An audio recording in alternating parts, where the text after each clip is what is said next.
السلام علیکم ورحمۃ اللہ وبرکاتہ۔ الحمدللہ وکفی وسلام علی عبادہ الذین اصطفی، اما بعد فاعوذ باللہ من الشیطان الرجیم، بسم اللہ الرحمن الرحیم۔ لقد كان لكم في رسول الله أسوة حسنة، وقال النبي صلى الله عليه وسلم إنما بعثت معلما، أو كما قال عليه الصلاة والسلام۔ اللهم صل على سيدنا ومولانا محمد وعلى آله وصحبه وبارك وسلم۔ رب اشرح لي صدري ويسر لي أمري واحلل عقدة من لساني يفقهوا قولي، رب زدني علما رب زدنی علما رب زدنی علما۔ بزرگان محترم اور برادران عزیز، اللہ کے فضل سے سیرت النبی صلی اللہ علیہ وسلم کا 17واں سیشن شروع کر رہے ہیں۔ اس سے پہلے سیشن کے اندر آپ حضرات پڑھ چکے کہ مشرکین مکہ کے لیے جو چیزیں ناقابل برداشت ہوئی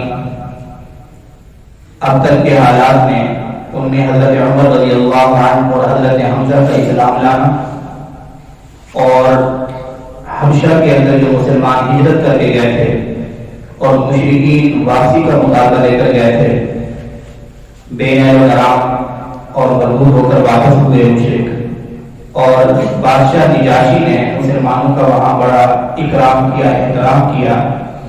یہ سارے معاملات ایسے تھے جو مسلمانوں کو تقویت پہنچا رہے تھے، اور اس سے مشرکین کا جو جذبہ انتقام تھا وہ اور زیادہ بڑھ رہا تھا۔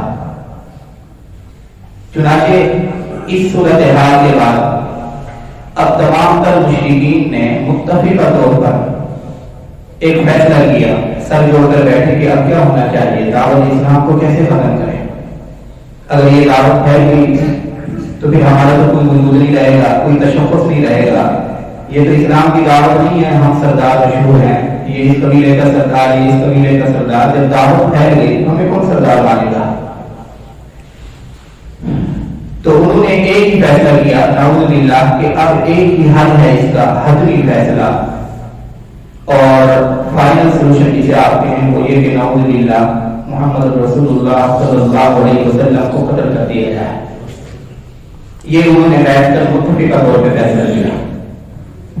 اب یہ خبر جیسے ہی جناب ابو طالب کو پہنچی اور انہوں نے اپنے قبیلے کے افراد کو جمع کیا، بنو ہاشم کو، اور متفقہ طور پہ سب حضرات نے اعلانیہ طور پر ان کے اس مطالبے کا رد کر دیا کہ ہم کسی بھی صورت محمد رسول اللہ صلی اللہ علیہ وسلم کو تمہارے حوالے نہیں کر سکتے۔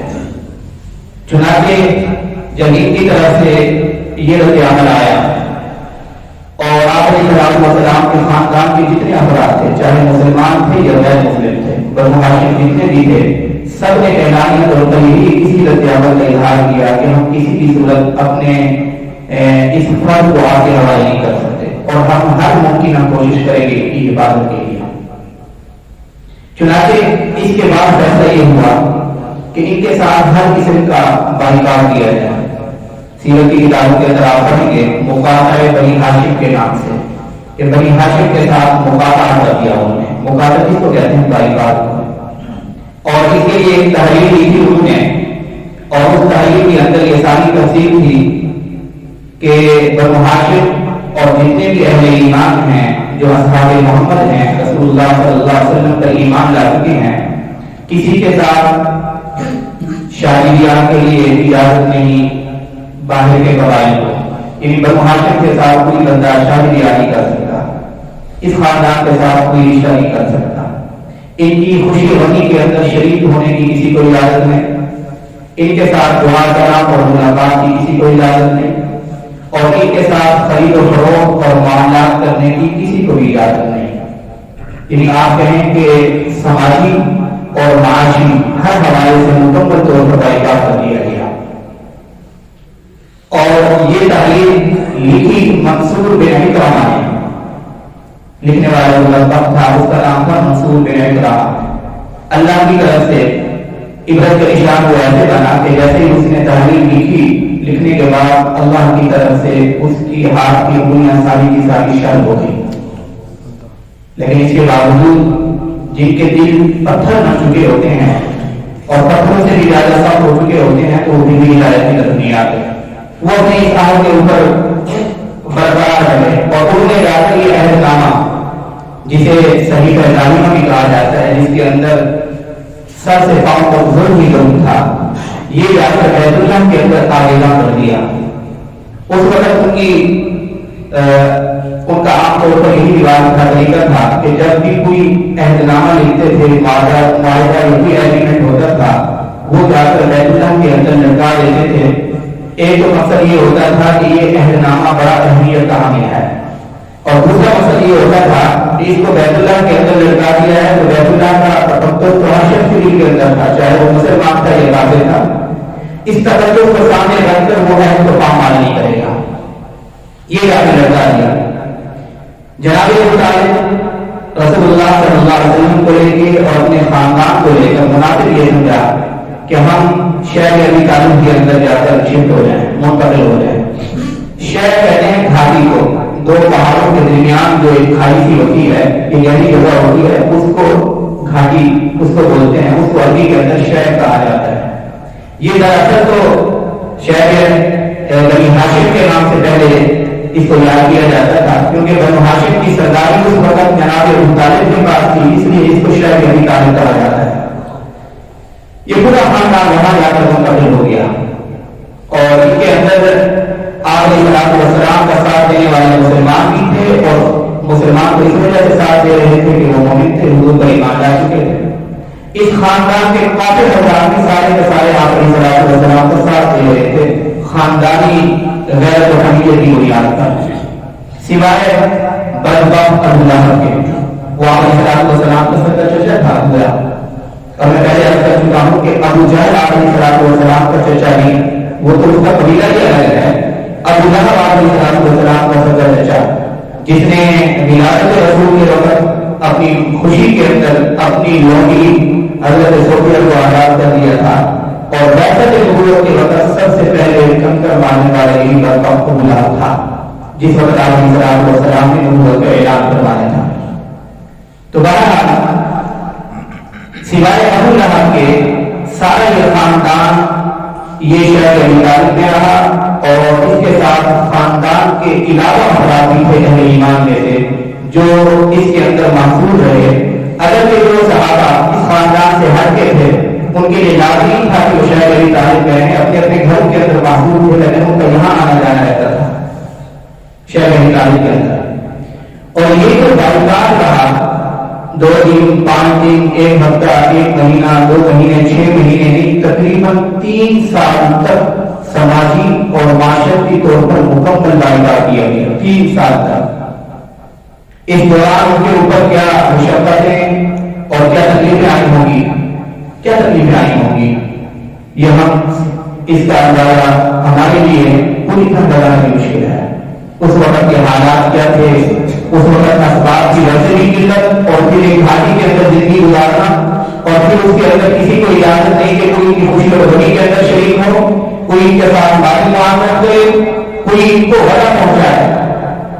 یہاں تک یہ احترامہ لکھ کے ان نے صرف جگہ نہیں کیا تھا، بلکہ ہر وقت اس کی حفاظت اور نگرانی کے لیے وہ لوگ گھاٹ میں رہتے ہیں مشرکین۔ آپ سیرت کی کتابوں میں تاریخ کی کتابوں کے اندر پڑھیں گے کہ جب بھی کوئی قافلہ آتا تھا، قافلہ باہر سے قافلے آتے تھے تجارت کے لیے، آتے یہاں حملہ بھیجتے تھے، تو یہ مشرکین بازار کے اندر بیٹھتے تھے اور اس قافلے سے سارا کا سارا غلہ پی لیتے تھے۔ اس کے پاس کوئی غلہ بچے ہی نہ جو جا کر یہ بنو ہاشم کے پاس جا کر فروخت کر سکے۔ اور اگر کوئی شخص کسی نہ کسی صورت میں لاکھوں سے جا کر بیچنا ہے تو اس قدر مہنگا اس کا جناح کر دیا جاتا تھا، اس کی قیمت لگانی جاتی تھی کہ وہاں موجود جتنے بھی حضرات تھے کسی کی اپروچ کے اندر نہیں ہوتا تھا کہ وہ غلہ خرید سکے۔ سیرت کی کتابوں میں آتا ہے چھوٹے چھوٹے بچے ان کی رونے کی آوازیں گھاٹی سے باہر تک سنائی دیتی تھی، اور مشرکین ان کے بلبلانے اور رونے کی آوازیں، جو وہ چھوٹے معصوم سے بچوں کی رونے کی آوازیں سن کر مشرک خوش ہوتے تھے کہ اب اللہ کو قریب ہے وہ وقت کہ یہ اپنی بچوں کی اس معصومیت کو برداشت نہیں کر پائیں گے اور دوبارہ حقوق کی طرف واپس آ جائیں گے. خوش ہو کر اس بات پہ بڑی امیدیں لگائی گئی مشرکین نے. ابھی مسلمان اس جو رہ گیا ہے اپنے جس ایمان کو اور اسلام کو قبول کیا ہوا ہے ابھی تک واپس نہیں آئے تو ہم واپس آ جائیں گے، اس لیے کہ آپ کو مقدر طور پر بہت کر دیا گیا. لیکن وہ صحابہ تھے، اہل ایمان تھے، میرے اور آپ جیسے کمزور لوگ تو تھے نہیں. بہرحال کسی ایک صحابی نے ان محاصرے کے 3 سالہ ایام کے اندر بائیکاٹ کے دنوں کے اندر کسی ایک صحابی نے تھوڑی سی نظر نہیں دکھائی اپنے ایمان کے حوالے سے، تھوڑی سی نظر نہیں دکھائی. مشکل بھی کی تھی، کتنی مشکل تھی ان دنوں کے اندر. حضرت صاحب نے ابھی وفات رضی اللہ عنہ جو حضرت محاصر سے نہیں ہے بنظورہ میں ہے، وہ صاحب نے ابھی وفات رضی اللہ عنہ وہ عشاء کے رسالے میں ہوتے تھے، رسول اللہ صلی اللہ علیہ وسلم کے ساتھ ہوتے تھے. وہ فرماتے ہیں کہ ہم کس قدر مشکلات سے گزرے ان 3 سالوں کے اندر. تھوڑی سی جھلک نے پیش کی حدیث کی کتابوں کے اندر موجود ہے. یہ ان کا واقعہ سننے کے بعد پھر ہم خود اندازہ لگا لیں گے اس وقت کیا کیفیت ہوگی. حضرت رضی اللہ فرماتے ہیں کہ رات کی تاریکی میں لچا بنا کر بھاگی میں اور اس قدر شدید بھوک تھی کہ کئی دنوں سے بھوکا تھا، پیٹ اندر جا چکا تھا، پیٹ میں پتھر کھاتے تھے سارے طرح بھوک کی شدت کی وجہ سے. حضرت صاحب نے وہ وفات فرماتے ہیں کہ میرے پاؤں کے اندر کوئی ایک چیز محسوس ہوئی جو کہ گیلی تھی، ترک تھی.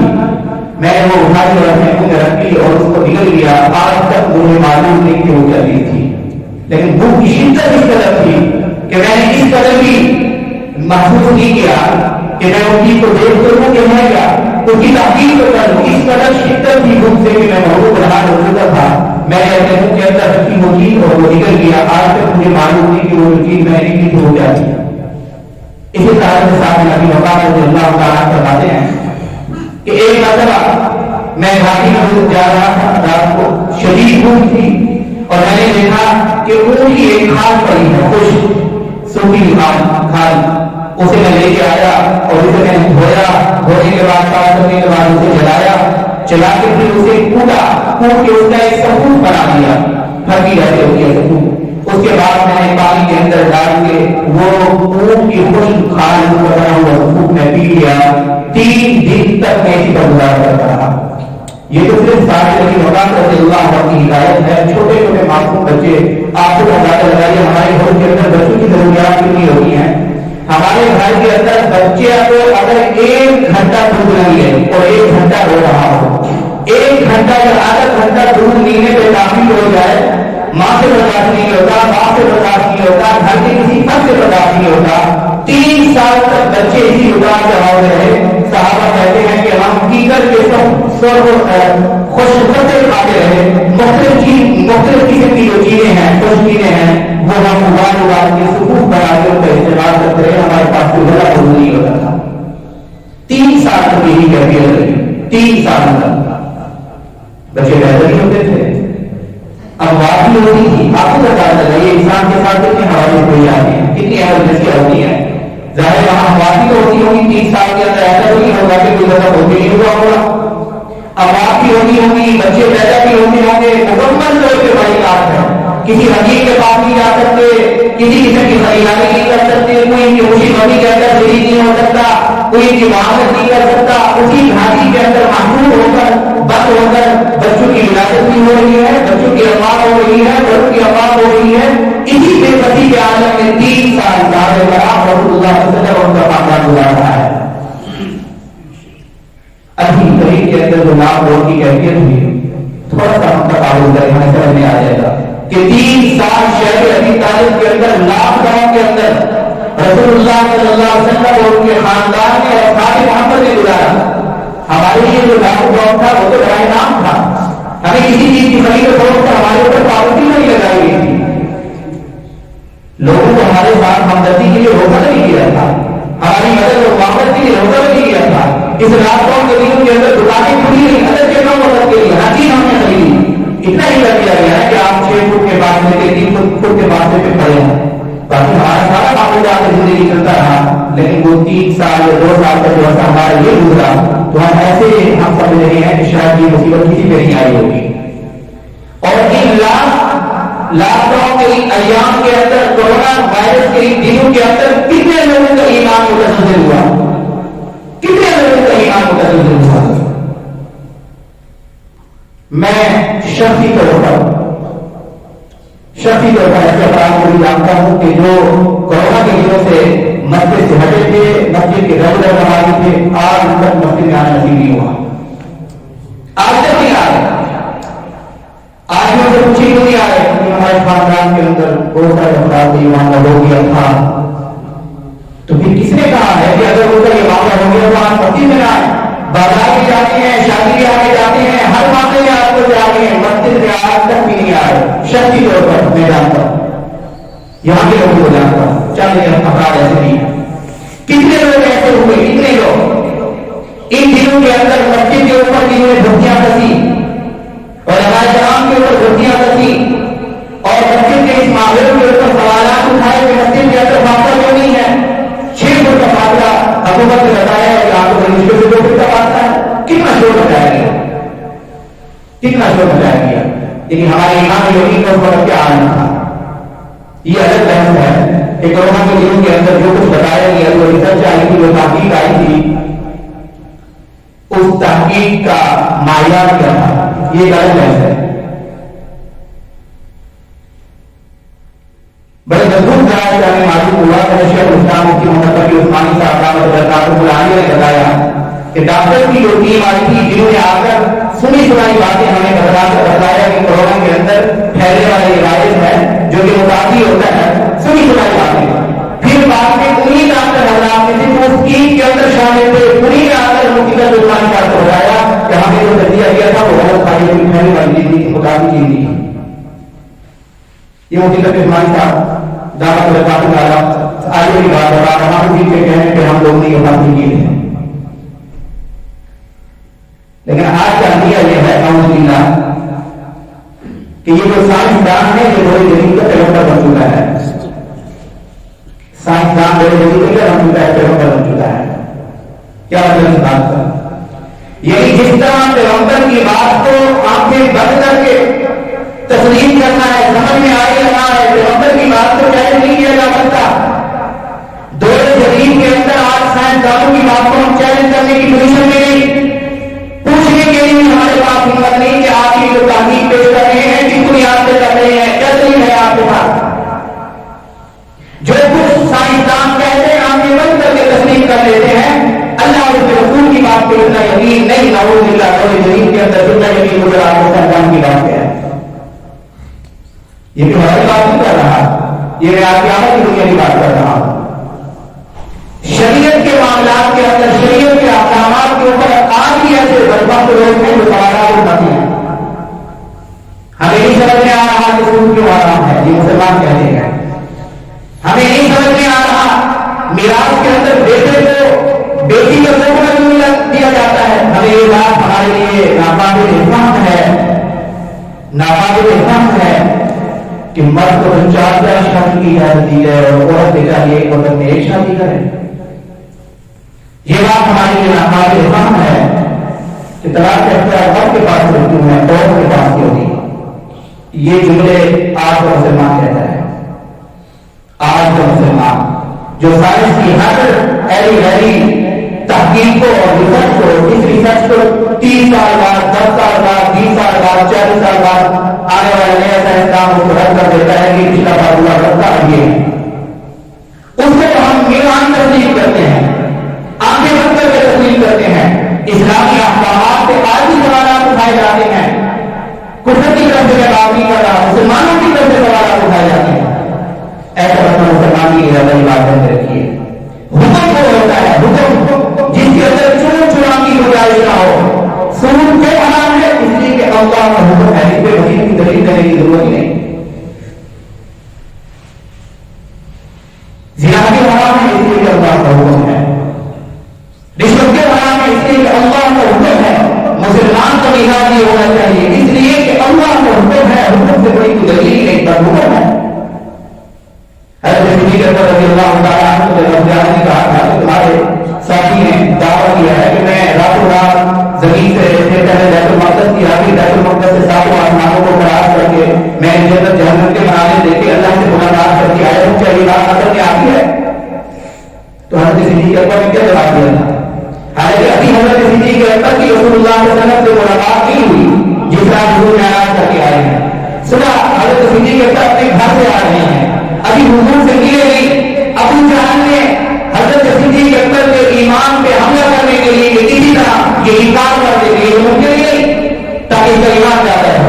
حملہ کرنے کے لیے سوال کیا تھا. حضرت صدیق اکبر نے جو جواب دیا تھا, اسی جواب کی وجہ سے حضرت ابو بکر کو صدیق اکبر کا لقب ملا تھا. حضرت ابو بکر نے کہا یہ بتاؤ کہ یہ دعویٰ کرنے والا کون؟ ابو جہل نے کہا کہ تمہارا ساتھی محمد رسول اللہ. حضرت ابو بکر کہنے لگے محمد رسول اللہ نے یہ دعویٰ کیا, اگر اس سے پڑھ کر پورا کر سکی ہوئی دعویٰ کرے تو ابو بکر بتائیں تو ہم کو سب سے پہلے تصدیق کرے گا. ایسا کہتے ہیں میرے آپ کے آیات تو یہ ہے اللہ کا حکم ہے, میں کچھ نہیں پیش کروں. اس سے بڑی دلیل کیا ہو سکتی ہے کہ اللہ کا حکم ہے, رسول اللہ صلی اللہ علیہ وسلم کا فرمان ہے.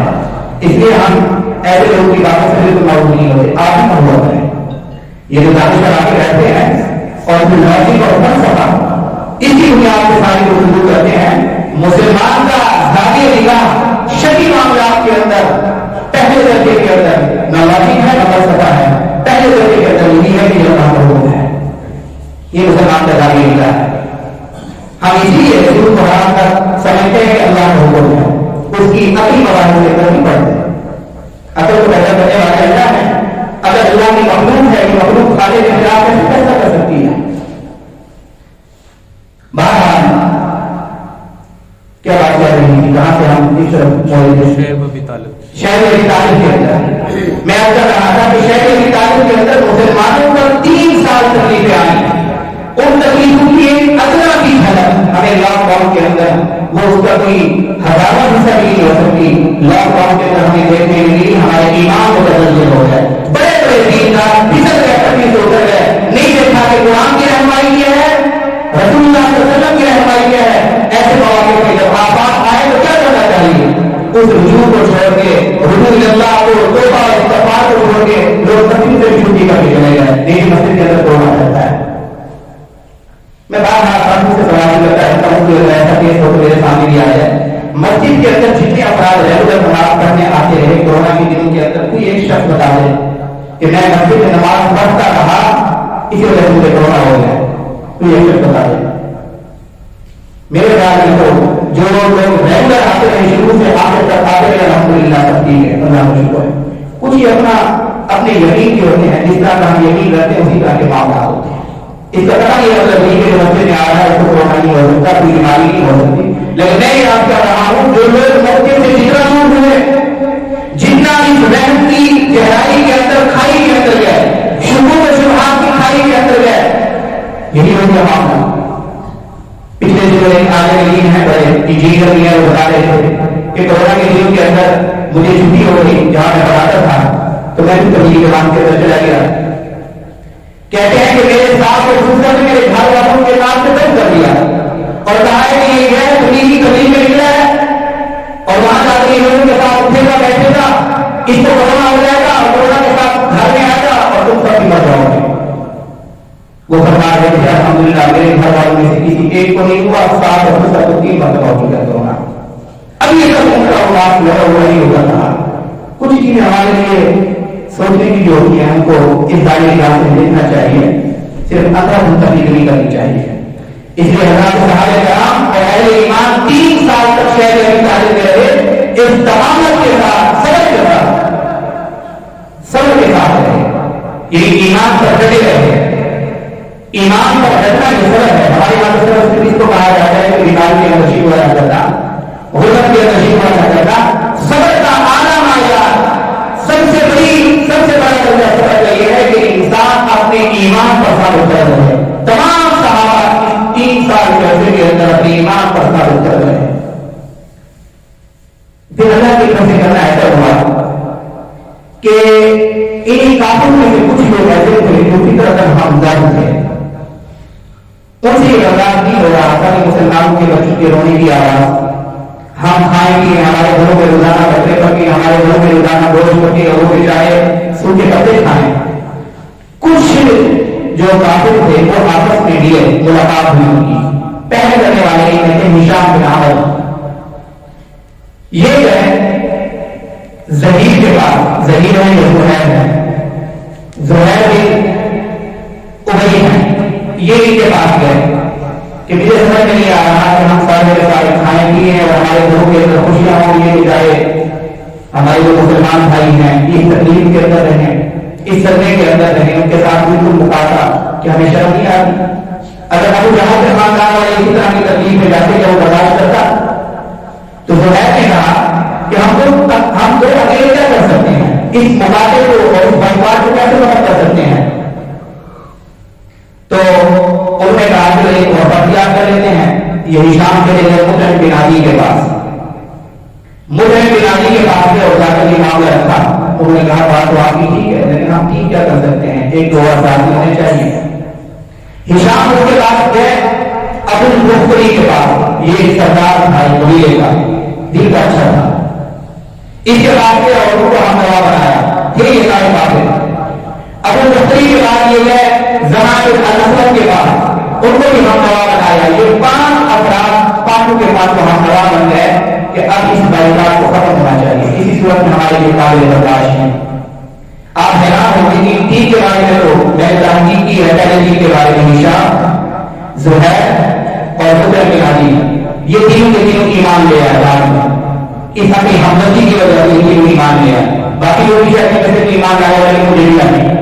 یعنی کفر کے ایام کے اندر بھی اگر کوئی کافر مسلمانوں کے ساتھ ہمدردی رکھتا ہے اللہ تبارک و تعالی نے اسے بھی اسلام کی دولت عطا فرمائی ہے. یہ 5 تینوں نے فیصلہ کیا. انہوں نے کہا کہ کل جب حضور صلی اللہ علیہ وسلم ہم بیٹھیں گے حرم شریف جائیں گے وہاں بیت اللہ کے پاس ایک نشست رکھی تھی سرداران قریش کی. ہشام نے کہا کہ سب سے پہلے میں ان کی بات کروں گا, آپ سب حضرات نے میرا ساتھ دینا ہے. چنانچہ جب دوسرے دن صبح سارے سرداران قریش جمع تھے. ہشام کھڑے ہوئے اور ہشام نے کہا کہ مجھے یہ بتاؤ کہ کتنا عزت ہے ہماری طرف سے کھانے پینے ہم خوشیاں منائے, ہمارے گھر کے اندر ہر قسم کی رشتےدار ہو, کھانا تیار ہو, اور یہ بیچارے مسلمانوں کے بچے بچے رونے کے آواز باہر آتی ہیں, کھانے کے پاس نہیں, ان کے پاس کچھ نہیں کھانے کے لیے. تو میں تو اس وقت تک نہیں بیٹھوں گا چین سے جب تک کہ اس ایگریمنٹ کا جو سفر ہے اس کو جا کے کھانا ہو, اس احترام کو ختم نہ کر. ابو جہل کے اندر اس نے کہا کہ جب تک میں موجود ہوں کسی کے اندر یہ جرأت نہیں کہ وہ اس احترام کو کھا سکے.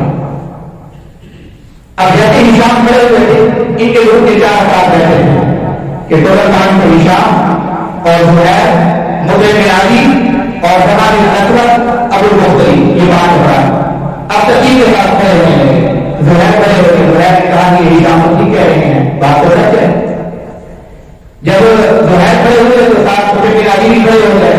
میں تو پہلے دن سے راضی نہیں تھا اس بات نامے کے اوپر. یہ تو ساتھ صحیح مطلب یہ واضح طور پہ ضرورت ہے, اس کو کسی طرح سے برداشت نہیں کیا جا سکتا. جب یہ کھڑے ہوئے تھے جب بختری اٹھے انہوں نے ان کی تعریف کی ہے, ٹھیک کہہ رہے ہیں, میں بھی پہلے دن سے اس بات سے راضی نہیں تھا, ایک کے ساتھ یہ لوگ کیا جائے, یہ زیادتی کی جائے. پھر زبان میں حضرت کھڑے ہوئے, جب یہ 5 افراد کھڑے ہوئے 5 الگ الگ قبائل سے تھے. یہ جو ابو جہل تھا بڑا عیار بھی تھا, چالاک بھی تھا. اس کو جو نظر جتنا بڑا جھوٹا دکھاتا تھا پھر اس کی بات مانتا تھا. جب یہ 5 کھڑے ہوئے تو اب ابو جہل کے لیے بات کری ناقابل فہم ہوئی. اب میں ان کی مخاطب کیسے کروں؟ اگر میں ان کی مخاطب کرتا ہوں تو یہ 5 خاندان میں اختلاف ہو جائیں گے. ابو جہل چپ ہو گیا, خاموش ہو گیا. اسی وقت جب یہ مشورہ ہو رہا تھا رسول اللہ صلی اللہ علیہ وسلم کو اللہ کی طرف سے یہ غیب کی خبر پہنچی کہ وہ جو عہد نامہ لٹکایا گیا ہے بیت اللہ کے اندر آویزہ کیا گیا ہے, اس عہد نامے کے تمام حروف کو کیڑے کھا چکے ہیں سوائے اللہ کے نام کے. شروع کے اندر وہ بھی بسم اللہ لکھتے تھے, بسم اللہ مشرقی لکھتے تھے. سوائے اللہ کے نام کے باقی سارے کے سارے حروف اور کلمات سے وہ دیمک پیاٹ گئی ہے. ابو طالب فوراً پہنچتے ہیں ان تمام سرداران قریش کے پاس. ابو طالب جا کے کہتے ہیں کہ اچھا میرے بھتیجے نے ایک پیشن گوئی کی ہے اور مدد دی ہے کہ یہ جو اہل نام اور نے آئینہ کیا تھا بیت اللہ کے اندر ہمارے خلاف جو لکھا تھا ان تمام اہل نامے کو دیمک چاٹ کی ہے جو اہل اللہ کے نام کے. میرا بھتیجا تو کبھی جھوٹ نہیں بول سکتا, یہ تو ممکن نہیں کہ اس کی بات جھوٹی ہو. ہم اسی کی بنیاد پر فیصلہ کر لیتے ہیں کہ اگر وہ عہد نامہ صحیح ثابت مل جاتا ہے اور میرے بھتیجے کی بات جھوٹی نکلتی ہے تو میں بھتیجے کو تمہارے حوالے کر دوں گا, اور اگر میرے بھتیجے میری بات سچ نکلتی ہے اور وہ اہنامہ ختم ہو چکا ہے تو پھر آپ لوگوں کو یہ جو ظالمانہ بائیکاٹ ہے اور یہ جو اہنام ہے اس کو ختم کرنا ہوگا. اسی طرح اتفاق ہوا, انہوں نے ایک بندے کو بھیجا, بیت اللہ کے اندر اس نے جا کر دیکھا اور جو لے کر آیا سارا کا سارا اہنامہ, سارا کا سارا دیمک چار چکی تھی سوائے اللہ کے نام کے لیے وہ محفوظ تھا. اب اس بات پر اتفاق ہوا کہ اب ان کے ساتھ ایمان کے ساتھ مقابلہ ختم ہونا چاہیے, مقابلہ. اور یہ جا کر ختم ہوا 10 نبی کے اندر, یعنی 7 نبی سے شروع ہوا 10 نبی کے اندر جا کر ختم ہوا. یہ 3 سال کا عرصہ بنو ہاشم رسول اللہ صلی اللہ علیہ وسلم اور اصحاب محمد صلی اللہ علیہ وسلم کے ساتھ ہر کسی کا بائیکاٹ کیا گیا.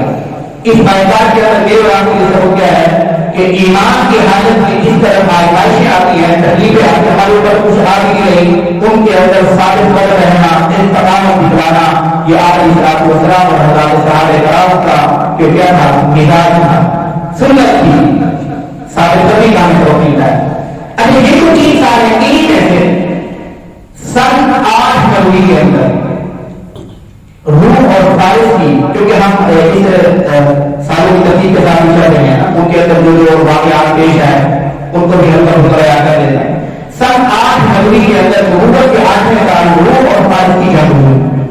روم اور فارس سے مطلب دو بڑی طاقتیں تھیں. روم الکبریٰ کہا جاتا تھا, روم الکبریٰ بڑی طاقت, اور اس کے مقابلے میں فارس.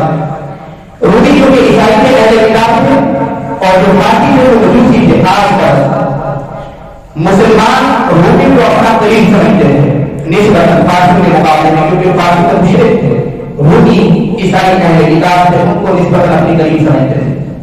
اور یہ جو مشرک تھے یہ فارسی کو مجوسی کو اپنے قریب سمجھتے تھے, کیونکہ وہ مشرک تھے, آپ کی پوجا کرتے تھے, مشرکین مکہ, اس لیے نسبت ان کو اپنا قریب سمجھتے تھے.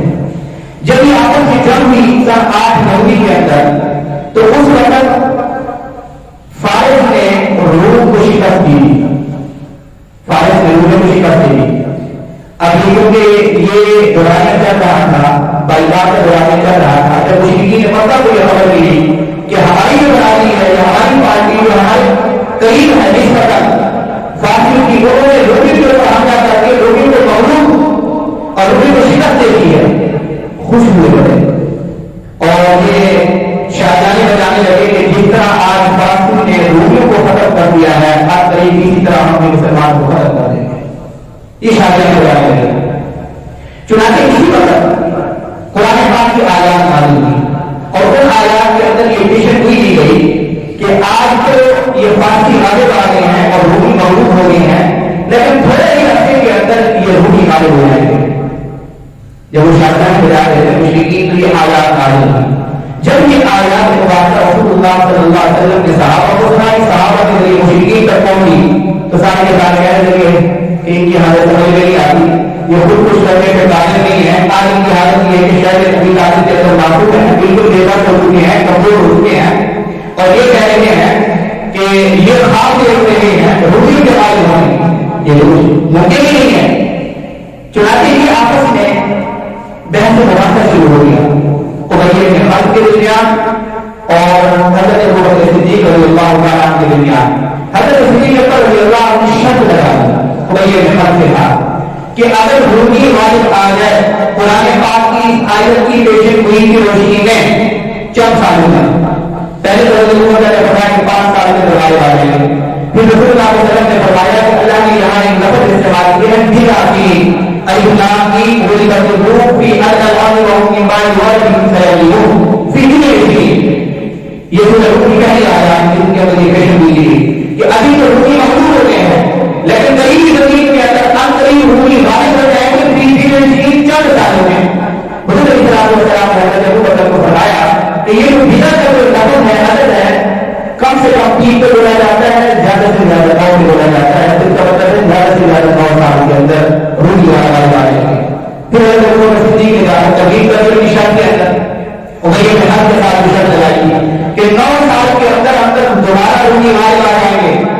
اگر غالب آ گئے تو تم مجھے 100 اونٹ دو گے, اور اگر غالب نہ آئے رومی قرآن کی یہ پیشن گوئی غلط ہوئی تو میں 100 اونٹ دوں گا. اللہ کا کہنا ایسا ہوا کہ 7 سال کے بعد دوبارہ جنگ ہوئی اور رومی قرآن مجید کی اس پیشن گوئی کے مطابق غالب آ گئے.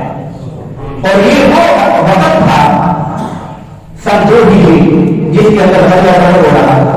ایک طرف مسلمانوں کو خوشخبری ہوئی، یہ بڑی بشارت ہوئی، مسلمانوں کو ایک غلبہ ملا کہ غزوہ بدر کے اندر بڑے بڑے سردار آئے، بڑے بڑے سردار.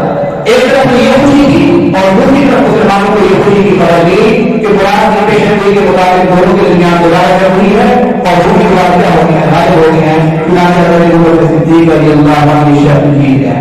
یہ واقعہ بھی اسی دوران پیش آیا آج 9ویں کے اندر نبوت کے 8ویں سال.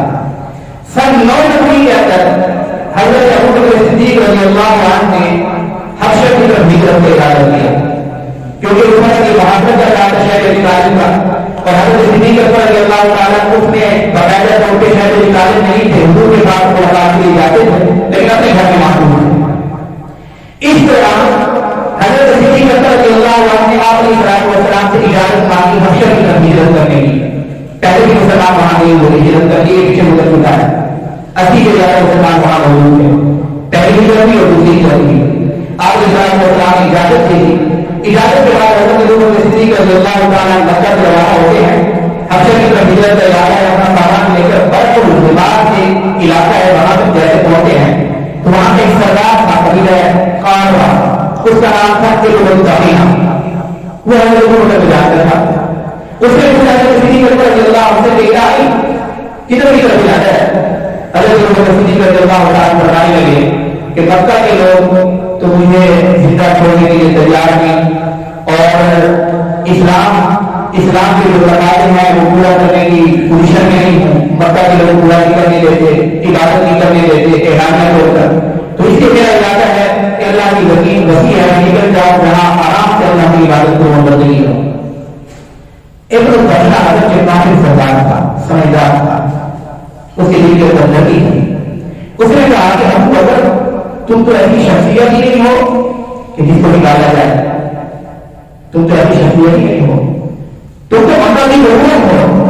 اس وقت ابن طغینہ نے حضرت ابوبکر صدیق رضی اللہ عنہ کی تعلیم کے اندر کچھ اوصاف بیان کیے حضرت ابوبکر کے، اور یہ اوصاف وہی ہیں، وہی کلمات میوان جو حضرت خدیجہ الکبریٰ رضی اللہ عنہا آپ علیہ السلام کی پہلی بیوی حضرت سیدہ خدیجہ الکبریٰ پہلی بیوی کے بعد آپ علیہ السلام پر گھبراہٹ اور پریشانی ہے.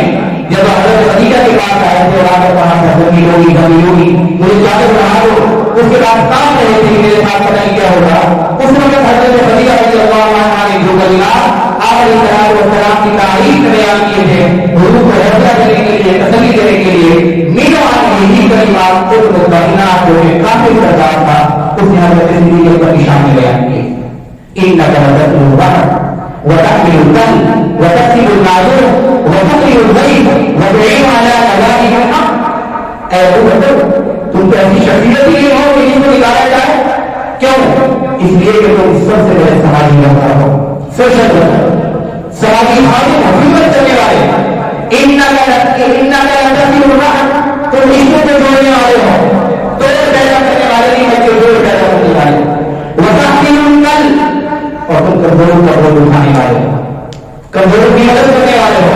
وتقسم المعدوم جو بیچارے محتاج اور معدوم افراد خود کمانے کے قادر نہیں ان کو کما کر دینے والے ہو.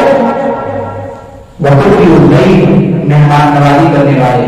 وتعين على نوائب الحق جن لوگوں کے اوپر آفات آتی ہیں، جن لوگوں کے اوپر آزمائشیں آتی ہیں، مصیبتیں آتی ہیں، مصیبت کی ان گھڑی میں تم ان لوگوں کا سہارا لگ جاتے ہو. یہ کیسے ہو سکتا ہے کہ تم اس مکہ کو چھوڑ جاؤ جس مکہ کے اندر تمہاری یہ ساری خدمات ہیں، تم نہیں چھوڑ سکتے. اچھا آپ حیران ہوں گے آپ علیہ السلام کے بارے میں بیائی کی یہی الفاظ حضرت خدیجہ فرما رہی ہیں اور ایک بڑے عرصے کے بعد یہی الفاظ انہی کلمات کے ساتھ یہی اوصاف بیان کیے جائیں حضرت صدیق اکبر کے بارے میں. بیان کرنے والے لوگ ہیں کافی سردار. علماء نے لکھا ہے یہ بھی ایسا اتفاق نہیں تھا. اللہ کے قرب کا سب سے بڑا ذریعہ جو ہے مقام ہے وہ مقام نبوت ہے. مقام نبوت کے بعد اس کے بعد جو متصل درجہ ہے وہ مقام صدیقیت ہے. مقام صدیقیت مقام صدیقیت کی جہاں انتہا ہوتی ہے مقام نبوت کی وہاں سے ابتدا ہوتی ہے.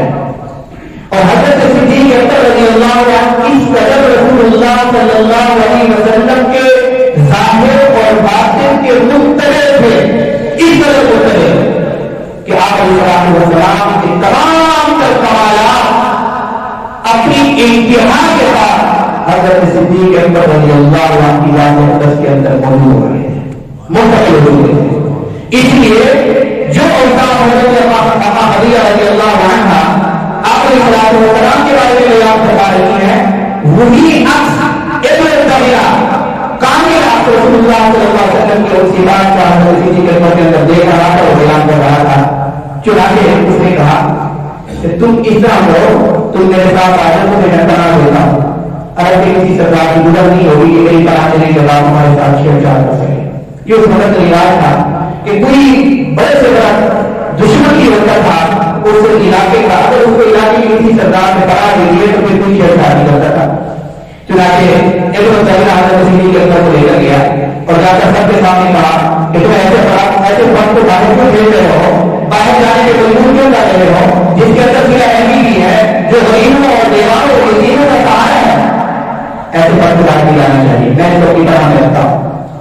ایک شخص پر تمام حضرات راضی ہوئے کہ آپ بھی ان کو کہیں کہ یہ جتنی بھی عبادات کریں گے اپنے گھر کے اندر چھپ کے کریں گے، اعلانیہ طور پہ نہیں کریں گے. اس لیے نہیں کریں گے کہ جب یہ اعلانیہ طور پر نماز پڑھتے ہیں اور نماز کے دوران قرآن پاک کی تلاوت کرتے ہیں، مشرک کہنے لگے کہ ہمارے بچے پر مختوم ہو جاتے ہیں، گردیدہ ہو جاتے ہیں. ہمیں ڈر ہے اور اندیشہ ہے کہ ہماری عورتیں اور ہمارے بچے کہیں ہمارے باپ دادا کی ملت کو چھوڑ کر کہیں صدیق اکبر کے لیے نکل رہا ہے. اس لیے یہ کہیں کہ اپنے گھر کے اندر رہ کر عبادت کریں، ہمیں کسی سے کوئی اعتراض نہیں. حضرت صدیق اکبر چند دنوں تک تو اپنے گھر کے اندر عبادت کرتے رہے، لیکن اندر ایمان صدیقی تھا، میرے اور آپ کو ایمان کو تھا نہیں. چنانچہ برداشت نہیں ہوا، اپنے گھر سے باہر ایک مسجد بنائی، چھوٹی سی مسجد. اور آپ حیران ہوں گے کہ اسلام کے اندر سب سے پہلی مسجد حضرت صدیق اکبر نے بنائی ہے. یہ مسجد نبوی اور مسجد رضوان سے پہلی کی مسجد ہے. یہی بڑائی اگر کہ اپنے لیے ہے، لیکن گھر سے باہر ایک چھوٹی سی مسجد بنائی. باقی سارے تو ہے تعریف کرتا ہے. اور وہاں آ کر باہر آ کر نماز پڑھ کے رات کو تلاوت کرتے نظر کے اندر تینوں ہی ہوتے ہمارے باقی بچے لگا ہو جاتے. چنانچہ باپو نے کہا، ابو رحمۃ کو کہا بلا کر کہ اب ہم آپ کے سامنے یہ بات کرتے ہیں، یا تو صدیق اکبر کو کہیں کہ وہ اپنی بحث سے باہر آ جائے یا پھر آپ اپنی طرح سے حفاظت کر دیں. چنانچہ ایک زمینہ کے آ کر حضرت ابوبکر صدیق کے سامنے جب یہ معاہدہ رکھا، حضرت ابوبکر صدیق نے کہا کہ میں آپ کی طرح کو واپس کرتا ہوں اور میں اللہ کی طرح میں آتا ہوں، لیکن اپنی سرزمین پر کام کروں گا. یہ حضرت صحابہ کرام کا ایمان تھا. ہم اپنا ایمان دیکھیے واقعات کے بعد چھوٹی سی مصیبت آتی ہے یا آزمائش آتی ہے تو ہماری ایمان کی حالت کیا ہوتی ہے. اس کے بعد سن 10 کے اندر یہ 20 سال یہ محاصرہ ختم ہوا، مائدان ختم ہوا. اس سال کے اندر دو بڑے صدمے ذاتی طور پر رسول اللہ صلی اللہ علیہ وسلم کو پیش آئے. ذاتی طور پر ایک جناب ابو طالب کی وفات. جناب ابو طالب یہ جب یہ محاصرہ ختم ہوا تھا، غالباً اس کے 35 دن بعد، مختلف روایات ہیں، کہیں ایک مہینہ، کہیں 35 دن، کہیں مختلف روایات 35 دن بعد، کیونکہ ابو جناب ابو طالب کی عمر 85 سال تھی. 3 سال وہ بیچارے آپ علیہ السلام کے معاون کے طور پر ہر طرح کی ممکنہ کوشش اور بابت کرتے رہے. ابھی تعلیم کے اندر رہ جائے ہیں قرآن میں کمزور ہو گئے تھے، برداشت نہیں کر سکتے. اور اسی طرح حضرت اماں خدیجہ رضی اللہ عنہا کی عمر 65 سال ہو چکی تھی. وہ بھی اس شہر ابی طالب کے اس دورانی کے اندر کبھی آپ کو نہیں ملے گا کہ کبھی حضرت اماں خدیجہ کا ایمان کمزور ہوا ہو. یہ میری اور آپ کی خواتین کے لیے سبب ہے. 3 سال حضرت اماں خدیجہ اور صحابیات، ان کے چھوٹے چھوٹے معصوم بچے صرف اسلام کی خاطر، ایمان کی بقا اور حفاظت کی خاطر بھوکے رہے، پیاسے رہے. لباس مکمل نہیں تھا اور اپنے حوادث اور اپنی جتنی بھی ان کی ضروریات کی لوگوں پر تکلیف ہو رہی تھی، لیکن اس کے باوجود کسی کے ایمان کے اندر کوئی تبدیلی نہیں آیا. اور حضرت اماں خدیجہ رضی اللہ عنہا جو اس وقت علیہ السلام کی سب سے بڑی باتیں تھی، اس وقت یہ تھی. آپ یاد سے ذہن میں ہونا چاہیے کہ حضرت اماں خدیجہ رضی اللہ عنہا کی وفات تک آپ علیہ السلام کو دوسرا نکاح کیا تھا. اس کے بعد اس نکاح کے بعد جا کر سب سے پہلے حضرت صفا رضی اللہ عنہ سے نکاح ہوا، پھر جا کر حضرت عائشہ سے نکاح ہوا۔ اس وقت تک جب تک حضرت ابا خدیجہ زندہ رہی آپ علیہ السلام نے روزہ نکاح نہیں کیا، اور حضرت ابا خدیجہ نے جانی طور پر مالی طور پر ہر حوالے سے آپ علیہ السلام کا ساتھ دیا، دامن کی کتابوں کے اندر آتا ہے۔ ان دو حادثوں کے بعد رسول اللہ صلی اللہ علیہ وسلم کی کمر ٹوٹ گئی، صحابہ دیکھتے تھے کہ حضور انتہائی نفاست میں کمزوری ہے، اتنے بڑے اسباب کی دنیا میں دو بڑے صحابہ جناب ابو طالب اور حضرت خدیجہ دونوں کی اپنی اپنی خدمات ہیں۔ جناب ابو طالب کی وفات ہوئی، آپ علیہ السلام اس وفات کے بعد بھی بڑے رنگیلا، پھر اس کے بعد حضرت خدیجہ رضی اللہ عنہا کی وفات ہوئی، اس کے بعد اور زیادہ رنگیلا۔ اس کے بعد بھی اور جو سلسلہ شروع ہوتا ہے کہ آپ علیہ السلام کے پاس سے جب یہ سہارے چھن گئے اللہ کی طرف سے اور ابتلاءات اور آزمائشیں اور امتحانات بڑھتے گئے، حضور علیہ السلام نے طائف کا سفر کیا، چاہے ہو سکتا ہے کہ طائف کے اندر لوگ میرا ساتھ دیں، میری معاونت کریں اور میرے سینے کے اوپر جو زخم لگے ہوئے ہیں، جو آزمائشیں آئی ہیں، تاکہ ان کا گزارا ہو سکے، لیکن اللہ کی طرف سے اتنا جلدی گزارا منظور نہیں تھا۔ طائف کے سفر کے اندر بھی کیا مشکلات پیش آئیں، کس طرح دشواری کا سامنا کرنا پڑا، کس طرح آپ السلام کو اذیت پہنچائی گئی کہ حضور نے فرمایا کہ سب سے زیادہ اذیتیں اور تکلیفیں مجھے طائف کے اندر پہنچی ہیں۔ انشاءاللہ یہاں سے ہم اگلے سیشن کو شروع کریں گے۔ بہرحال ہمارے سامنے یہ سارے کے سارے جو واقعات ہیں یہ برائے علم نہیں ہے، بلکہ یہ ہمارے ایمان کی تربیت کے لیے ہے کہ حضرات صحابہ آپ علیہ السلام جتنی بھی آزمائشیں آئیں ثابت کر رہے ہیں، مستقل مزاجی کے ساتھ، استقامت کے ساتھ، ہر وقت ہمیں بھی اللہ تبارک و تعالیٰ سے استقامت کی دعا مانگنی چاہیے اور ثابت قدمی کی دعا مانگنی چاہیے، اور یہ دعا مانگنی چاہیے کہ اللہ ہمارے ایمان کو ہر قسم کے تجزب سے، ہر قسم کی کمزوری سے اور ہر قسم کی کمی سے محفوظ فرمائے۔